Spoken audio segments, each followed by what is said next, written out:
Boa tarde. Hoje a gente vai ter a apresentação da Paloma Santana, ela é R2, aqui da São Carlos, em Marte. Eu pedi para ela trazer para vocês, o tema dela é fígado, mas eu pedi para ela trazer para vocês uma parte, claro, uma parte básica do fígado, principalmente para quem está iniciando, vocês vão ter essa sensação de que ela vai trazer muito assunto para vocês, mas também pedi para ela aprofundar um pouco mais, trazer algo interessante que já vai despertar em vocês, né, uma vontade de aprender mais, e vocês já vão saber o que é que está se falando mais em ultrassom, que é a elastografia. Então, ela vai passear por todos esses temas, desde o básico até a elastografia. Realmente foi eu solicitei para que ela fizesse dessa forma a aula, pensando mais em trazer uma novidade e algo que não está tanto nos livros, que vocês devem ler com certeza, mas que está mais em artigos atuais, que está sendo bastante falado, né? Então, é interessante que vocês também tenham esse conhecimento, mesmo que seja um conhecimento avançado para a fase de hoje, tá? Essa vai ser a ideia das nossas reuniões de ultrassom. Então, apresento aqui também, aproveito para apresentar também o Dr. Matheus Cavalcante, vai ser também um dos coordenadores das reuniões de ultrassom, hoje é a primeira, de muitas que nós vamos ter nesse ano, certo? De 2025. Então, a ideia é essa. A ideia é trazer um pouco do básico, até para dar uma orientada em quem está chegando, claro, mas também trazer um assunto interessante daquele tópico lá que foi pedido para vocês. Então, como sugestão, quem for apresentar das outras vezes, já olha o assunto, já vai atrás de um artigo atual, algum artigo que vocês vejam que está sendo muito comentado, muito citado em outros artigos, porque a gente aprende dessa forma. Não tira a necessidade de vocês abrirem um livro e ler, claro, isso nunca tira, nunca. Vocês devem fazer isso. Abrir o livro e ler é fundamental, né? Mas também trazer assuntos para a gente debater é importante, porque vocês não ficam só naquele conhecimento que vocês poderiam adquirir sozinhos, certo? Então, essa é a ideia desse ano para a ultrassom, tá bom? Quem tiver dúvidas, sempre vai ter um orientador, né? No caso dessa aula de hoje, eu sou a orientadora da Paloma, e vocês vão ter, cada um vai ter um orientador. Então, pode perguntar, doutor, é interessante eu falar desse determinado assunto? Então, ele vai dizer, vai lhe orientar, lhe nortear para fazer uma aula bem boa. Eu só peço, né? E aí, para quem está assistindo também, que não conseguiu estar aqui, que vocês tentem fazer isso com uma certa brevidade, porque às vezes a vida é muito corrida, né? Então, às vezes, a gente não tem tanto tempo para passar toda essa experiência que nós temos um pouco mais que vocês, para dizer, olha, foca mais nesse assunto, olha, veja melhor esse artigo, será que não tem outro artigo? Eu conheço um artigo melhor, vamos lá, leia, vamos fazer um resumo para os colegas, tá certo? Então, como sugestão, até mesmo para agilizar e ajudar a vida de vocês para não ficar tão corrido, certo? Então, boa aula. Obrigada. Já olhei, está muito boa. Então, aproveitem. Tá, boa tarde a todos, né? Como a doutora Renata me apresentou, eu sou Paloma, R2, e dando continuidade, na verdade, iniciando a sessão de ultrassonografia, vou falar um pouquinho da anatomia geral do fígado e noções básicas gerais da questão da ultrassonografia e dando um enfoque maior na aula para elastografia hepática. Bom, eu trouxe essas 3 imagens para a gente falar um pouquinho da anatomia, né? A gente sabe que o fígado é o maior órgão maciço do nosso corpo, né? Que ele é dividido em 4 lobos, os 2 maiores, que são o direito e o esquerdo, e os 2 menores, que são o caudado e o quadrado. E aí, o fígado, ele tem essa conjuntura, e ele é dividido dessa forma, e eu vou falar um pouquinho posteriormente sobre a segmentação dele, mas é importante a gente saber que o fígado ele pode apresentar diferentes, tanto do aspecto morfológico quanto funcional, e isso pode interferir na questão da anatomia. A gente também vai falar um pouquinho das doenças que podem acometer. Então, essas imagens, as duas primeiras, mostram, né, a face diafragmática do fígado e a face visceral, e a face anterior do fígado também, que é separada pontilhamente. E aí, falando um pouquinho da segmentação do fígado, a gente sabe que o fígado é dividido, né, em 8 segmentos, e aí esses segmentos, ele começa, né, pelo primeiro, o primeiro ele é dado pelo lobo caudado, e aí ele vai para o segmento 2, ele sempre segue em sentido horário, na verdade. O caudado 1, aí vem o 2, o 3, o 4, o 5, o 6, aí sobe para o 7 e o 8.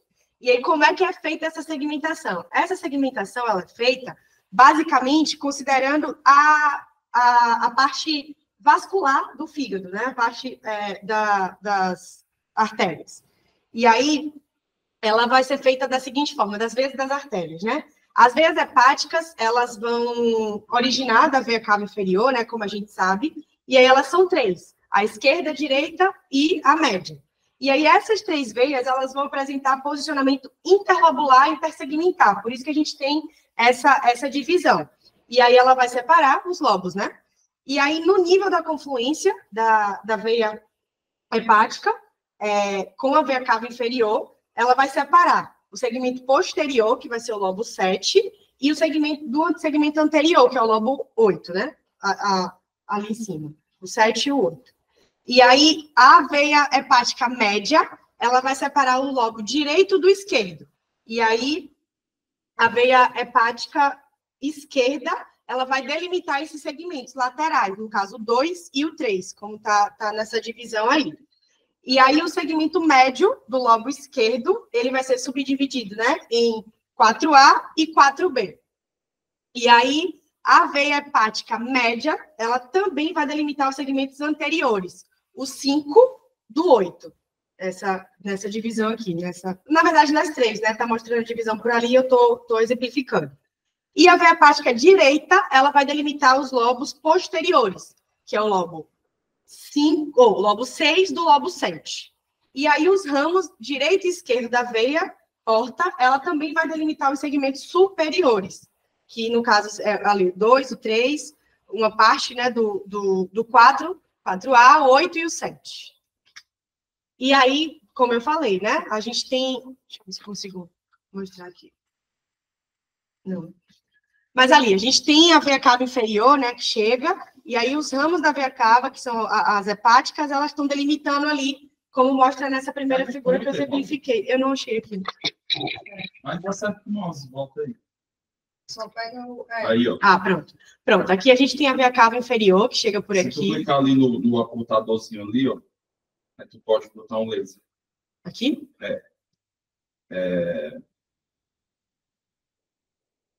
Não sei, não tem não, mas deixa, né?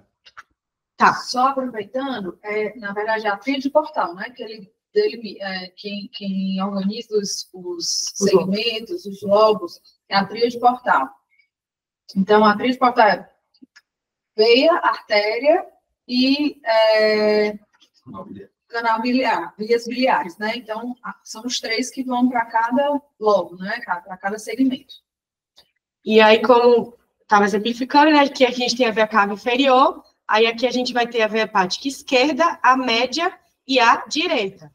E aí, a direita começa, né, superiormente, dividindo o lobo 7 do lobo 8, aqui. Aí, ela, mais posteriormente, ela delimita o 5 do 6. A média, ela vai delimitar, né, o lobo direito do esquerdo, na verdade, e aí vai ter essa divisão. E a veia hepática esquerda, ela vai delimitar, né, o lobo 2 e 3 do lobo 4. E o caudado, como eu falei, que acaba sendo o lobo 1, né? E aí, como a doutora também falou, aqui a gente tem a veia porta e os ramos, né? E aí, essa confluência, mas assim, de forma geral, é essa divisão. E aí, aqui eu trouxe essa imagem para a gente já dar um início da visualização da questão do transdutor, para a gente visualizar, né, o fígado. Então, aqui a gente tem um corte longitudinal, onde ele é posicionado, deve ser posicionado, o corte transversal, esse aqui. Aí, aqui a gente já começa indo mais para... Aqui a gente vai visualizar esses 2 anteriores, né? A gente consegue fazer uma báscula da parte esquerda do lobo esquerdo, né? E esses dois aqui a gente faz uma avaliação maior do lobo direito, que é o corte oblíquo e o coronal na linha média axilar. E aí eu trouxe também essa imagem, né, só para fixar o que eu já havia comentado no anterior, que são os segmentos, né, dividido, e aqui eu consigo dizer quais são os segmentos, né, se é lateral, medial, esquerdo, direito, e aqui quais são os cortes na ultrassom que a gente vai conseguir visualizar e fazer a varredura melhor do segmento anatômico. E aí, para começar essa parte, né, de ter uma noção básica na ultrassom, o corte longitudinal com báscula à direita, a gente vai conseguir ver, né, melhor o segmento caudado e os segmentos mediais, do 4A e do 4B. Não significa que só uma posição você vai ser fixa de que você vai avaliar aquilo, mas você vai ter uma visualização melhor e aí você pode ir sempre fazendo a báscula, né? Então, com a báscula à direita, a gente consegue avaliar melhor isso. Eu vou falar posteriormente das medidas, mas aqui, como a gente consegue ver bem a definição do lobo esquerdo, o caudado ele não entra para a gente medir, né? Ele tem que estar fora. O corte longitudinal com báscula à esquerda, os melhores segmentos que a gente vai conseguir avaliar são o 2 e o 3. E aí a gente também vai conseguir ver a veia cava e a veia porta, né? A veia cava inferior e a veia porta, como mostra aqui. A veia porta. Só para ficar claro que o esquerdo é a esquerda do paciente, né? Não é a esquerda do examinador. Esqueci de comentar isso. E aí, assim, ficou uma coisa importante também, quando se volta uma. Aí aparece o lobo caudado, né? Aqui, então, né? quando você vai fazer a medida do lobo esquerdo, a gente tira o caudado da imagem. Então, a gente faz uma discreta báscula para mostrar essa imagem aí, né? Isso, essa aqui. Aí, é importante também que nas diretrizes, assim, se fala que para medir tem que estar passando a veia cava, né? Que, assim, a gente garante que o caudado ele vai estar tirado. Obviamente, tem patologias e tem situações do paciente que não tem como tirar. Particularmente, essa semana eu estou rodando também lá no HGF em ultrassom, a gente vê que tem paciente que tem acometimento que o lobo caudado está maior que o esquerdo, por exemplo. Então, a gente costuma dizer que quando tem uma distorção arquitetural, que é o exemplo que você está falando, então não consegue fazer essa medida tão precisa, né? Mas, e assim, vocês vão ver que vai variar um pouco de literatura, mas a literatura mais aceita é exatamente a que a Paloma está dizendo. Tem que aparecer a veia cava, não pode aparecer o caudado, né? E aí você faz, para que você, e com esse corte, que é aquele corte ali que está ali embaixo, garanta que seja o maior diâmetro longitudinal do lobo esquerdo, certo? Então, garantindo isso, o maior diâmetro do longitudinal do lobo esquerdo, você faz essa medida. Lembrar que vocês tendem, porque do lobo direito é um pouquinho diferente, mas delimita aí, Paloma, onde é que está o caliper. O caliper vai daqui até ali embaixo, né? Então, ele vai percorrendo todo o diâmetro longitudinal do lobo. Então, isso é importante, porque às vezes ela vai já falar do lobo direito, vocês tendem a fazer semelhante, mas é um pouquinho diferente. E aí, dando continuidade, eu trouxe também o corte transversal com deslocamento esquerdo, que, como mostra aqui nessa figura, né? Esse corte, ele é bom para você avaliar as superfícies superiores. Não é simples, mas às vezes a gente também consegue ver a confluência dos vasos hepáticos aqui. Mas é uma possibilidade, como eu falei, né? Vai depender de cada paciente, de patologia cometida, então tem essas variantes. Mas esse é um bom corte para a gente avaliar os segmentos superiores e a confluência hepática. O quarto corte que eu trouxe é o corte transversal com deslocamento direito. E aí, esse corte vai ser interessante para avaliar os segmentos 2 e o 3, né? Que como mostra na figura. E aí, o limite, como eu estava demonstrando anteriormente, vai ser o ramo esquerdo da veia porta. O quinto corte é o corte transversal com deslocamento direito mais acentuado. Esse corte vai proporcionar uma visão também do lobo direito e ele vai ter como limites laterais os segmentos 2 e 3, aqui dá para ver, e aí a gente consegue avaliar os outros segmentos do lobo direito. Esse corte, ele vai propiciar melhor também o segmento da parte 4, né? Com a visão da vesícula biliar aqui por cima também. Ele pode visualizar. O corte oblíquo, esse corte, ele vai ter, na verdade, né, um deslocamento mais acentuado para a direita, e vai ter uma posição subcostal. E aí ele vai fazer com que a gente visualize melhor a vesícula biliar, como demonstra nessa figura aqui. E a gente também vai conseguir avaliar os segmentos mediais. O 7º corte, que é o oblíquo com deslocamento para a direita mais acentuado, a gente vai conseguir ver melhor também os ramos 6 e 7 e o 5º e o 6º. E o corte coronal direito, ele vai fazer com que a gente avalie bem a relação corte medular, né, do rim com o lobo direito, e longitude, ele é caracterizado na longitude do rim, ou do fígado, né? A gente consegue ver ele de forma longitudinal. Só essa foto. Vocês costumam ter uma grande dúvida com relação à documentação. Vejam que nas próprias fotos, assim, essa foto você lembra de onde é essa imagem? Foi tudo do artigo. Do artigo. Isso, todos. Então, fotos de artigo, ou mesmo fotos de livros, se vocês forem ler, e aí o livro que normalmente eu indico, ou é da coleção do CBL, ou da Rumack, né? Então, da Carol Rumack, ou Rumack, também vocês vão escutar as duas pronúncias. E aí, no registro dos livros, tem, na documentação do lobo direito, sempre aparece o rim. Então, às vezes vocês ficam na hora de fazer o exame, vocês ficam querendo tirar o rim. Não precisa. Pode fazer a medida com o rim direito. Ele vai aparecer ali, deixa ele. Faz a medida, tá certo? Tem uma variação maior em relação à medida do lobo direito do que o esquerdo. Eu li em vários lugares, então, assim, eu já vi lugar que aceita melhor, como a doutora Renata falou, aparecendo o fígado e o rim, e é até importante que eu vou falar também da gente avaliar posteriormente a ecogenicidade, que é outra avaliação, e também nos outros cortes, quando a gente consegue pegar um diâmetro dele maior, a gente também consegue fazer essa medida. O 9º corte, que é o intercostal direito, basicamente, que é na linha axilar, né? Ele vai ser bom para avaliar o lobo direito de forma geral. Então, outra coisa importante, no início, até falo no início, mas eu também, a gente às vezes tem uma necessidade muito grande de, não só de ego, mas tipo de você fazer boas imagens, de você ver.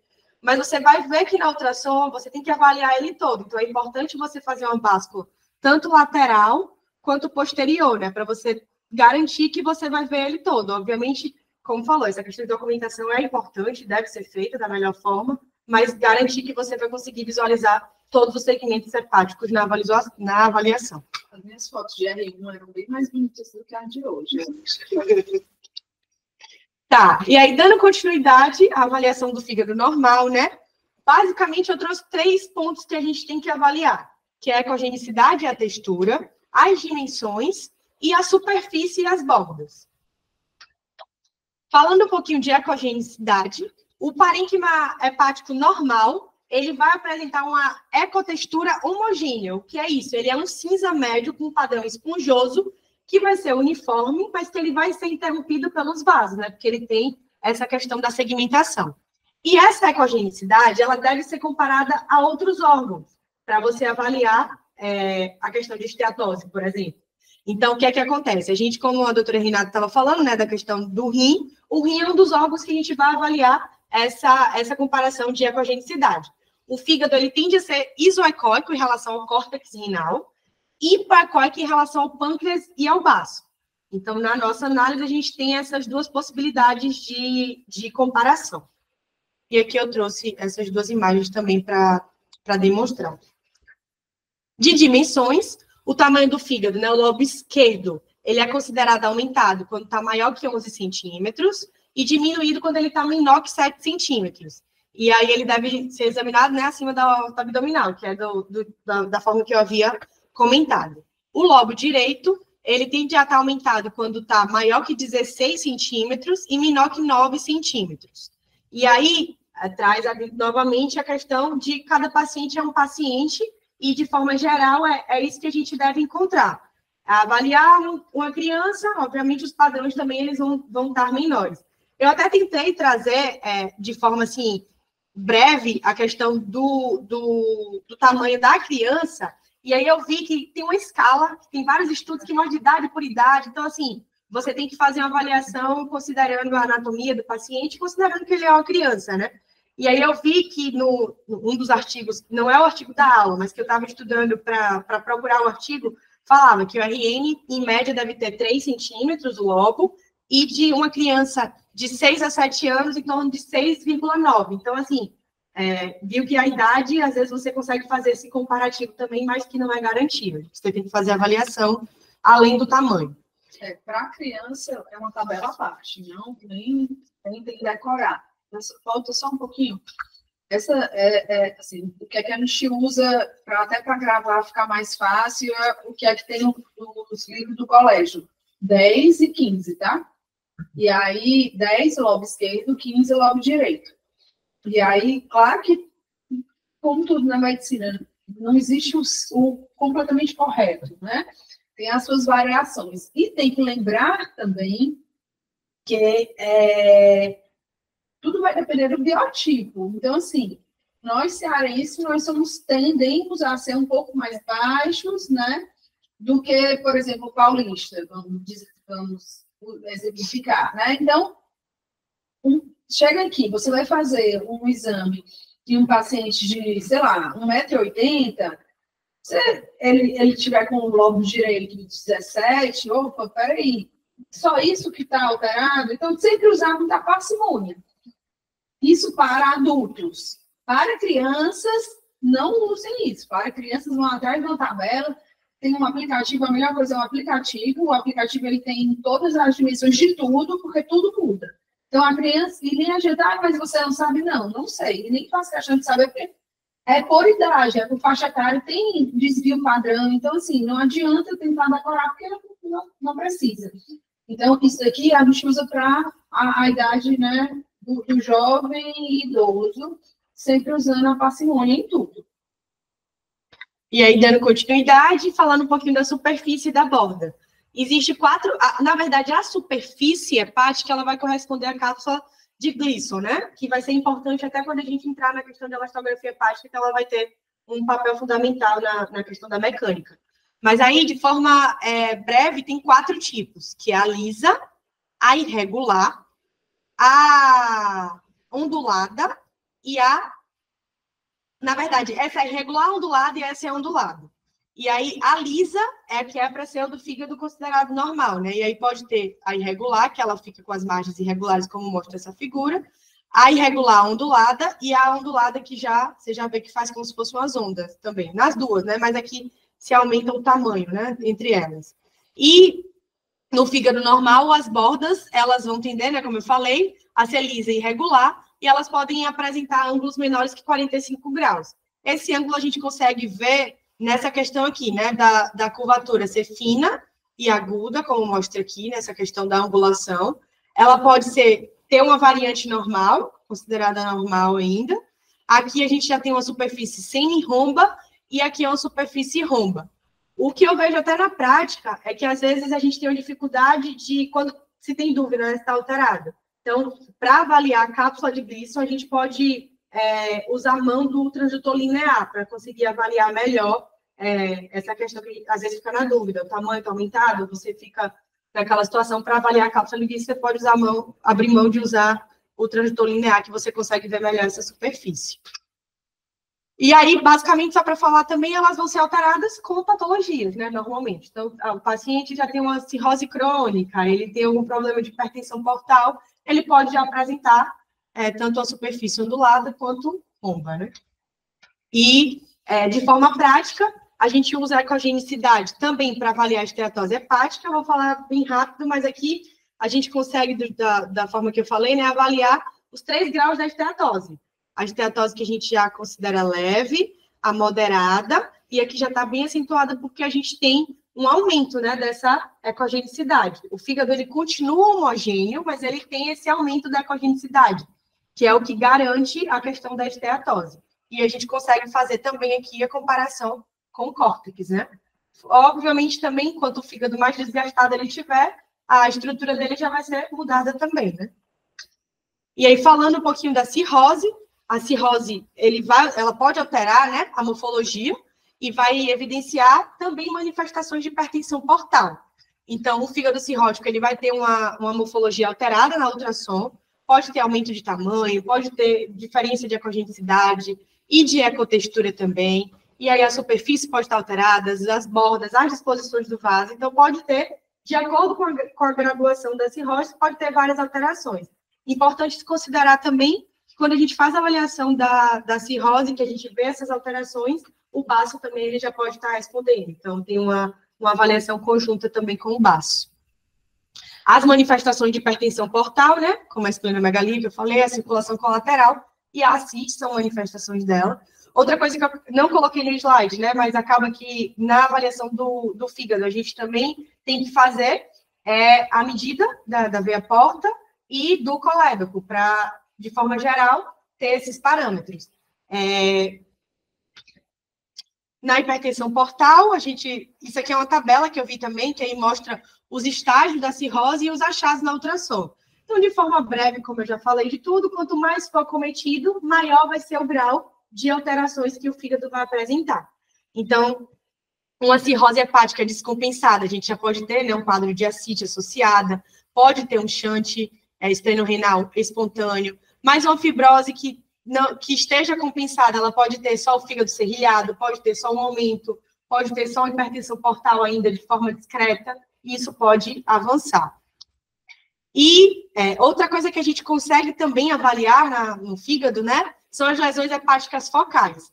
Eu, inclusive, até falando como experiência própria, foi eu que apresentei essa aula no ano passado, e até a forma como você já vê é diferente, né, porque você já viu na prática um pouquinho, e aí você consegue até falar com uma segurança maior. Mas aí, na aula, no ano passado, eu trouxe as lesões hepáticas focais uma por uma, mostrando as alterações, e a doutora Renata solicitou que não precisava dessa forma, mas assim, o que é importante a gente considerar?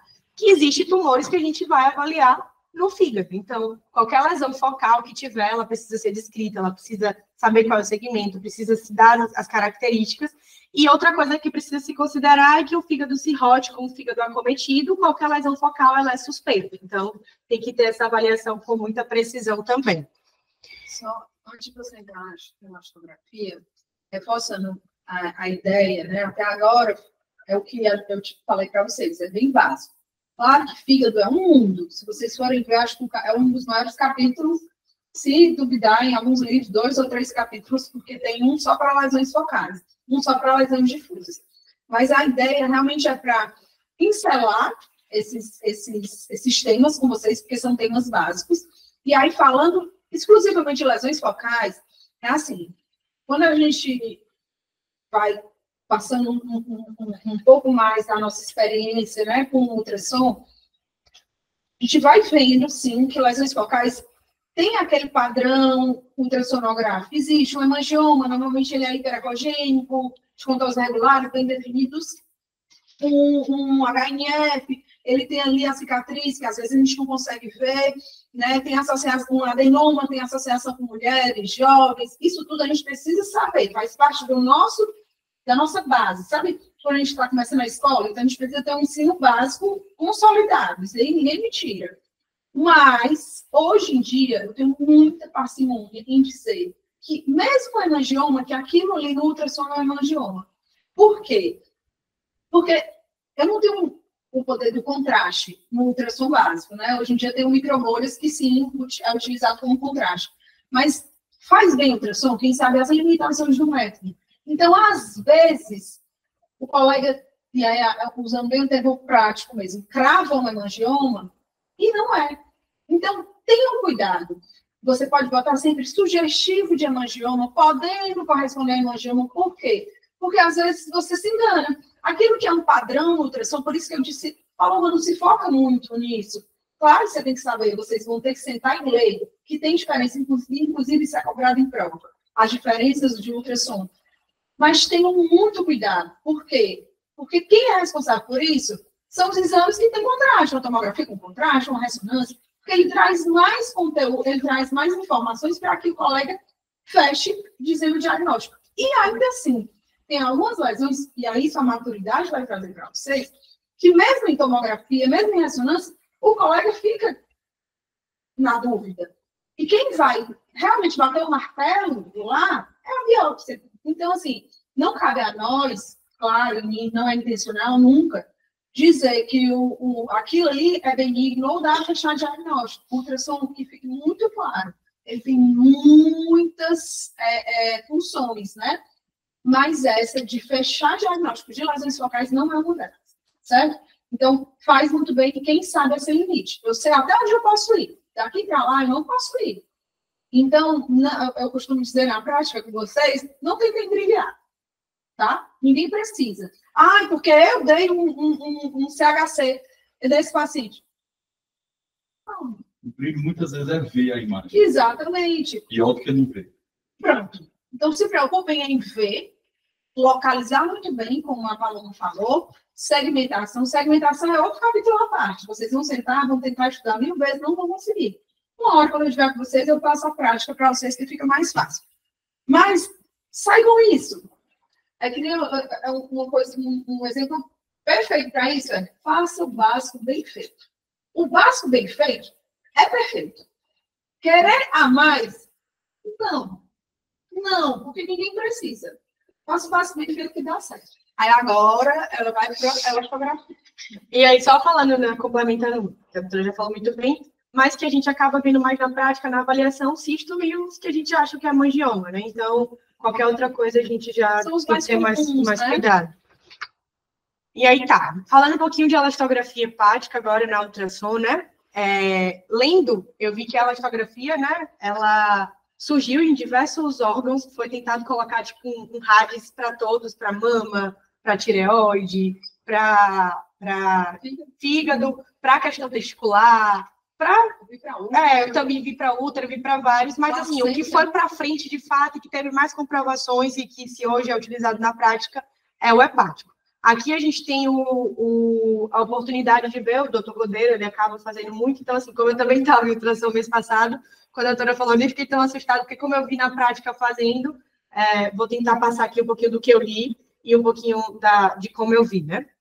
Mas então, qual é o papel da elastografia hepática? A elastografia hepática, ela vai mensurar ou avaliar a fibrose nas doenças crônicas do fígado, segundo a principal recomendação. Então, o paciente ele é cirrótico e se quer avaliar qual grau está.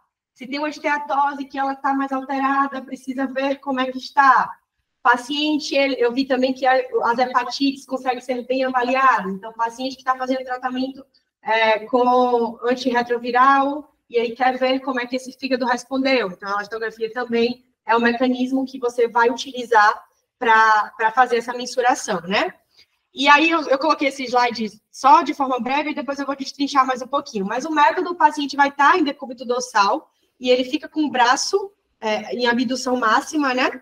Porque vai ajudar a abrir a janela. Então, enquanto é o modo B, só que é como se fosse um preset que você compra a parte e coloca nele, e aí eu vou falar das ondas que são emitidas e de como é emitida, mas aí é a máquina que vai fazer. Qual é importante? O paciente não pode estar respirando, você pede para ele ficar em apneia por um tempo, até as ondas passarem, fazer essa avaliação, e aí depois você faz a análise, que eu vou falar, né, como eu disse. E aí, essa janela vai estar aberta para poder visualizar os melhores, nos estudos, mostram que os melhores segmentos para você avaliar são 7 e 8. Então, nessa posição, fica essa janela aberta. As medidas, elas vão ser realizadas, né, entre os espaços costais do 9º ao 11º, porque é onde você vai ter essa melhor visualização, e os critérios são, na verdade, né? Quais são esses critérios? O primeiro de todos é você fazer 10 medidas bem feitas daquele segmento para poder fazer a avaliação. Foi até um questionamento meu, quando eu estava andando com o Godeiro, perguntei a ele, se for uma quantidade menor, né? Ele falou assim, hoje se fala de 10. Pode até ser menos, mas pode perder alguma coisa aí nessa análise. Por quê? Porque a medida, você vai pegar essas 10 medidas, colocar em ordem crescente, e aí essa ordem crescente você vai pegar a mediana. Então, é a mediana dessas medidas que você vai dar a suspensão, né? Você vai categorizar numa tabela. Então, se eu deixo de pegar algum fragmento, diminuo essa quantidade de fragmento, o meu valor pode não estar tão fidedigno quanto se eu pegar 10 e der uma mediana desses 10. Então, ficou como um consenso, principalmente europeu, que se usa essas 10 medidas. E aí, quais são as recomendações para se realizar um bom exame? A adesão rigorosa ao protocolo, precisa estar com um jejum de 4 a 6 horas, normalmente, para se realizar esse exame. O exame ele deve ser realizado com essa posição que eu falei, então é uma premissa, tá dessa forma, que é a forma que você vai conseguir fazer essa melhor análise. As aferições, elas devem ser feitas através da abordagem intercostal, como eu falei, porque vai fazer uma janela acústica maior também. Essas medições, elas devem ser feitas, né, em 1,5 a 2 centímetros abaixo da cápsula do fígado, que é por isso que eu falei que vai ser importante a questão de você, da cápsula de Gleason, que eu tinha dito lá, é importante aqui por conta da emissão, né, dessas ondas.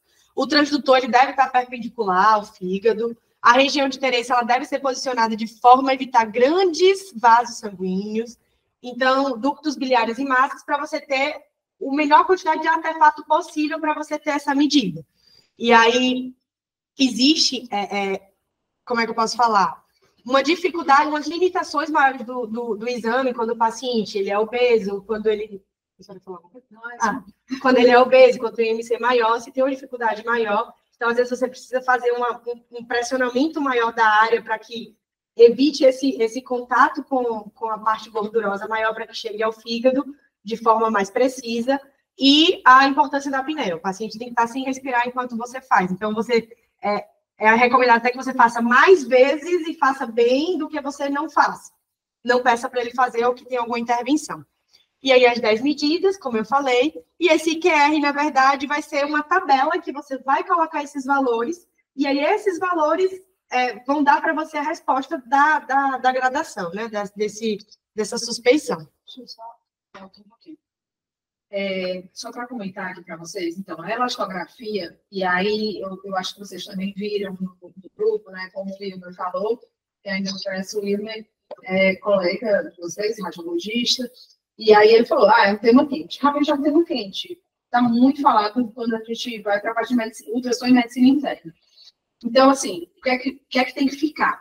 A elastografia surgiu como um método, né, na imagem para substituir o fibroscan. Não sei se vocês lembram o que é fibroscan. Fibroscan faz exatamente isso. Ele media a dureza do fígado, e aí, por isso, o fígado ele é tão, como a Paloma disse, a elastografia ela se estendeu. Mas inicialmente foi para o fígado. Era para o fígado. Fibroscan, ele quer saber o grau de dureza daquilo ali. Ou então a biópsia hepática, né? Daquele fígado. Só que ele entra totalmente às cegas. Não sei se vocês já tiveram contato com isso, mas quem é patologista faz, certo? Inclusive, inicialmente teve uma resistência muito grande, porque o patologista ele sabe fazer o fibroscan. Então, como é que ele ia ter que aprender outro método, um método de ultrassom, saber de algumas premissas, né? Porque você tem que saber onde é a cápsula, o que é que você tem que fugir.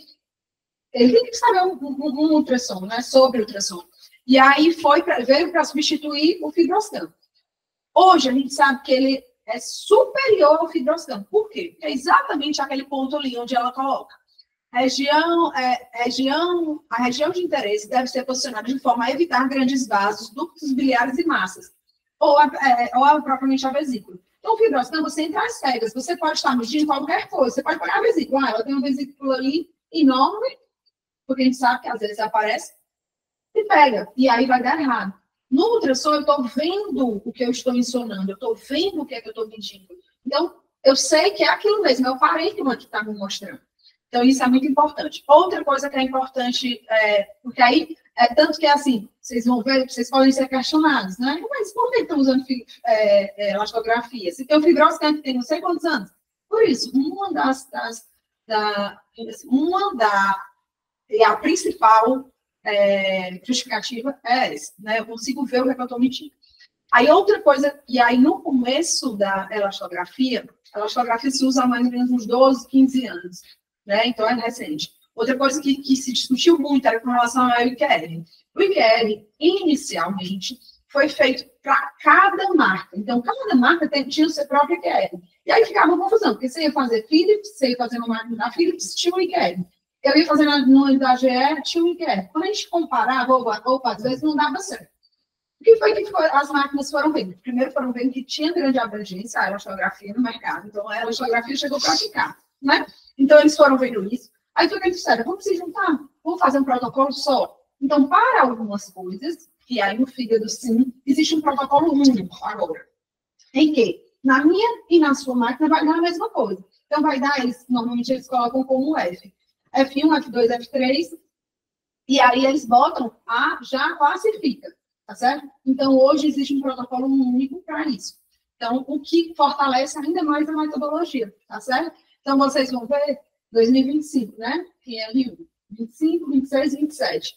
Quando vocês forem R4, vocês vão ter que estar fazendo, com certeza, uma elastografia, entendeu? Porque é o mercado. O mercado ele vai pedir isso de vocês. Então, hoje, o que a gente vê, e aí, principalmente aqui no Ceará, né, a gente tem um grupo muito forte de transplante hepático, então vem muita gente, referência, né? Então, nós, que somos os formadores das imagens, os laudadores, vamos dizer assim, nós precisamos estar aptos ao que o mercado pede. Então, o mercado vai pedir isso. E hoje, por exemplo, lá na UFC, o pessoal, os hepatologistas da equipe de transplante, eles têm o próprio ultrassom deles, que eles fazem a elastografia, né? Então, nós precisamos também fazer, porque nós precisamos estar aptos para esse mercado. É um mercado que ele existe, é importante. Ainda mais no lugar que nós estamos. Por isso, esse tema é tão importante. Dando continuidade, rigidez hepática nem sempre é por fibrose. E tem os fatores confundidores que vão de encontro ao que eu acabei de falar. Então, a inexperiência é um confundidor. Por quê? Como a doutora falou, você vai aperfeiçoando, então você vai tendo uma garantia melhor de que aquelas aquisições da sua imagem, elas estão dentro do padrão recomendado. Inflamação, ausência de jejum, colestase, obesidade, como eu falei também, esteatose, álcool, congestão, são fatores que podem confundir na avaliação do fígado, né? E aí, falando agora como é que funciona a elastografia, ela tem um princípio comum. E qual é esse princípio comum? Que é um mecanismo intrínseco mecânico elástico. O que é que vai acontecer? Você vai medir a distensão no tecido. Aquela onda ela vai entrar e ela vai conseguir medir quanto aquele tecido se distende. E aí, na verdade, ela vai medir a resposta que aquele tecido vai ter em relação àquela distorção. E essa resposta é que consegue ser mensurada dentro do padrão.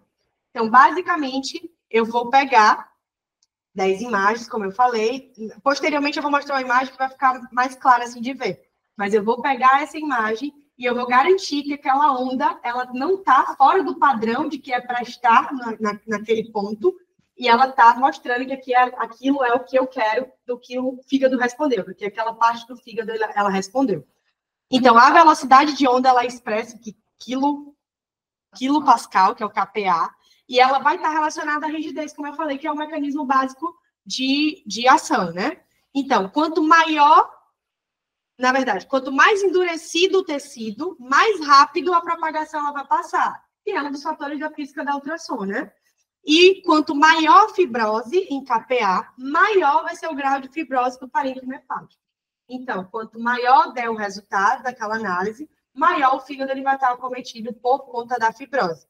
E aí, como a doutora falou, também tem esse consenso, então você pega esse valor, e esse valor ele vai ser graduado. Então, ele começa normalmente ali, você pegou um paciente que varia de 7 a 8, mais ou menos. Então, você vai colocar e fazer o mediano, vai dar de 6 a 7, dentro de uma classificação que eu vi, que é o que da pontuação, ela vai estar ali correndo para o mediano, vai estar com um grau já moderado, que é depois dos 6, você já considera, e depois até os 12, se eu não me engano.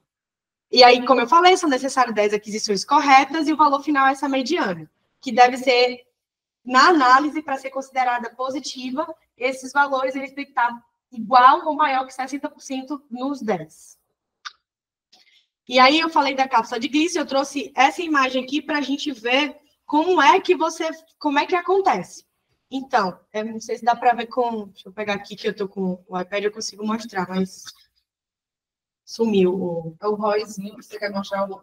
Eu quero a seta para poder mostrar. Pronto. Aqui, esse número A mostra a cápsula de Gleason, né? Acho que tem uma lupa, viu? No 3 pontinhos ali, ó. O lupa. Pronto.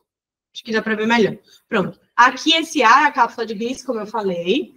Aí o B vai ser o pulso acústico, né? Então, a gente tem essa linha aqui que é como se a onda ela estivesse entrando. Então, a onda está entrando aqui. Esse C aqui é a minha área de interesse. Então, o transdutor ele está posicionado aqui, né? eu tenho que estar garantindo que está na mesma, no mesmo sentido da cápsula de Gleason, e aí eu traço a mediana, e essa área aqui é a minha área de interesse. Então, as 10 medidas, elas vão ter que ser dessa areazinha aqui. Porque se eu fizer em outra área, já não vai ser aquela área que eu avaliei. Então, essa aqui é o ROI, né, que é a minha região de interesse. E aí, o que é que acontece? Vai vir as ondas, que são essa ondinha aqui, que vai na minha área de interesse, e essa onda é chamada de cisalhamento, que é essa onda que vai proporcionar essa avaliação. E aí, esse que é isso aqui, é a velocidade e a profundidade do que aquela onda pode ir, né? Que, no caso, vai avaliar o parênquima como um todo. E o G, que é isso aqui, isso eu estou falando, você vendo na imagem, né? Vai ser as medidas válidas do que eu fiz. Então, vou tirar a lupa aqui agora. Basicamente, isso aqui. Eu expliquei isso aqui, aí é a próxima que eu vou falar. Mas, assim, a classificação da elastografia. Como a doutora Renata falou, tem 12 anos, mais ou menos, que se usa. Eu não sabia a quantidade de anos. Mas o que eu vi é que foram melhorando, né? Como tudo na vida foi melhorando. Então, hoje, o que é que acontece? Hoje, a gente usa, até vou falar depois, que é um SW, que é melhor. Por quê? Porque ela consegue medir desse jeitinho que eu expliquei, ela dá pulso... ela dimensiona e ela dá pulso contínuo. Existia uma tecnologia antes que você só fazia momentâneo. Então, hoje já tem uma maior garantia, né? Uma melhor aplicabilidade por conta disso. E quando ela fala pulso, gente, parece uma coisa que você não vai atirar em nada, injetar nada. É super, assim, é uma técnica super tranquila de ser realizada. A aluna fez. Basicamente, é um modo B, só que existe um preset que você vai clicar como se você fosse frisado. Então, você frisa, você clica na tela de frisar, e aí o próprio software, né, o próprio aplicativo, ele que vai emitir essas ondas, que é a própria onda da ultrassom. Só que essa onda de cisalhamento, como é descrita, é porque vai conseguir medir a rigidez daquela área, né? E aí, como método, né? Pronto, aqui, ó. Então, a imagem que aparece é justamente essa, só que no preset que tem aqui não fica azulzinho desse jeito aqui fora. Então, fica a área que eu quero, e é como se essa propagação fosse dessa forma. E aí, ele vai me dar uma escala aqui do lado de cores. Então, eu vou ver as cores se movimentando aqui, e aí eu vou ver, o meu ponto de interesse está entre esse aqui, ó, o amarelinho e o verde, que é o que vai me dar menos extremidades, né? Então, para a minha imagem ficar boa, para a minha medida ficar boa, eu tenho que pegar uma área dessas aqui que eu consegui, que esteja com a tonalidade circulando em torno disso aqui. Porque se eu pegar uma vermelha, já está destoando muito do que é o padrão daquele órgão, né? daquela medida. E aí, o que é que acontece? Como eu falei, né? A velocidade de propagação ela é inversamente proporcional à elasticidade do tecido, e aí essas ondas elas são criadas de forma crescente a uma velocidade ultra rápida, que é o mecanismo de 2D SWE, que é o que se é mais utilizado hoje. Anteriormente, era muito utilizado essa aqui, que é o PSWE, só que ela era momentânea. Então, a diferença é que aqui eu consigo avaliar de forma bidimensional e mandar pulsos ultra rápidos de forma contínua, como não acontecia no PSWE. E aí, com isso, se tem as vantagens, e as vantagens você tem uma melhor aquisição da imagem, né, velocidade de aquisição, você tem uma acurácia mais elevada, você tem uma sensibilidade e uma especificidade mais elevada, tem uma menor incidência de artefato, por quê? Como eu consigo, considerando que a técnica está perfeita, eu vou mandar muita onda, então eu tirei todo o artefato, eu tirei tudo que era para ser, então eu estou garantindo que ali é uma amostra livre, né? Assim, em aspas, dizer que é uma amostra livre de se avaliar. Tem menor reverberação do subcutâneo e me garante uma boa qualidade de imagem. Então, é basicamente isso aqui. Pegou a imagenzinha, o software ele vai dar as cores, e aí você vai graduar essas 10 imagens. E aí eu trouxe aqui para a gente ver, ó, como eu tinha dito, ó, a fibrose leve avaliada na elastografia. Você vê que está aqui, ó, dentro do padrão mediano que era para ser. Uma moderada, você vê que ela já está subindo um pouquinho. E uma fibrose, uma cirrose, já, né? A gente consegue ver que ela já se distanciou muito do que era para ser a mediana, né? Então, assim, eu vejo até na prática, quando eu estava acompanhando, que até o próprio olho do avaliador já vai vendo, ó, isso aqui vai dar uma fibrose considerável, isso aqui já dá para descartar. Por quê? Você vai precisar pontuar isso, mas você do olho, você já vê ali que aquelas medianas, elas ou vão dar muito alteradas, ou elas vão estar próximas e vai falar a favor disso. E aí, de considerações finais da elastografia, a elastografia hepática é uma boa ferramenta para excluir fibrose significativa e considerar diagnóstico de cirrose. Como eu falei também, ela tem outra vantagem. Como ela é um exame, como a doutora também falou, indolor, não tem radiação, é bom para avaliar criança, é bom para avaliar pacientes em tratamentos com doenças hepáticas, deve-se considerar, né, uma indicação correta, uma boa qualidade e uma atenção especial.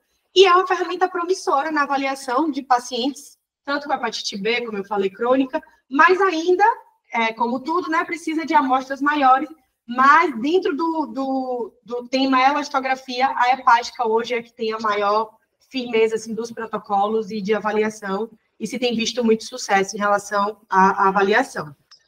Essa foi a referência que eu utilizei, e é isso. Muito boa, muito boa. Eu sei que depois eu fiquei pensando aqui, enquanto a Paloma estava mirando, fiquei pensando, ai meu Deus, os meninos vai já desistir muito, né? Porque parece muita coisa, mas não é. Eu só realmente quis trazer, sabe, ficar uma pulguinha na orelha e atiçar de vocês também ver novidades, porque ultrassom de fígado, vocês vão ver que é o mesmo desde sempre para sempre. E o que eu tenho de novidade, né, na literatura é a elastografia. Então, eu preciso dar essas noções de que vocês precisam também ir um pouco além daquilo que vocês já vão estudar, que tenho certeza que vocês vão estudar. Então, é isso. Muito obrigada, Paloma. Obrigada. Eu, quando entrei na residência em 2017, não vi nada de elastografia hepática, né? Até vi o governo fazendo de tireoide, né? Que nem a Sherwood, né? Aquela que você comprime, né? De compressão. Mas eu acho que é isso. Tipo, eu não aprendi elastografia hepática. Hoje também eu não vou mais aprender, porque eu não tenho mais interesse. A não ser que seja para ensinar, mas para mim eu não tenho interesse em elastografia. Mas para quem está entrando e tendo a oportunidade no R1, ver que existe, ver como é que funciona, eu acho que é excelente. Até porque, como você falou, o mercado muda. Ou pode ser que viva uma exigência, todo do elastografista geral, o radiologista geral, só vai fazer elastografia. Eu acho que se fosse um pouco, né? Não é nada. Eu sei fazer elastografia. A minha formação, eu aprendi a fazer elastografia, mas não é um plus, é um básico. E eu acho que cada vez mais vai ficar assim.